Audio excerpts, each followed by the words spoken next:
શું બનાવો ગૌરીબેન? બસ આ રોટલા બનાવીએ છીએ હવે. જમવામાં બાજરીના રોટલા અને ડુંગળી બટાકાનું શાક છે રસાવાળું. એટલે બધાને અત્યારે શિયાળાની સિઝન છે. અનુકૂળ આવે બધાને. સરસ સરસ સરસ. અને એટલે અમે બેસીને બનાવું છું. કારણ કે ફાવે બેસીને બને તો સારું પણ થાય જમવાનું થોડું એમ. પછી ફાવતું નથી. બધાને ફાવે છે, મને નથી ફાવતું એવું છે. સેટિંગ નથી થતું ને ઊભું રહેવાનું.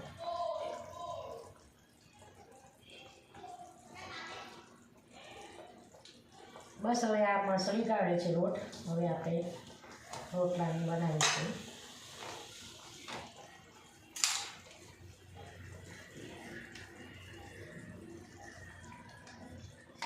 શાક ખાવાની તૈયારીમાં છે, તો આપણે શાક જોઈ લઈએ પહેલાં.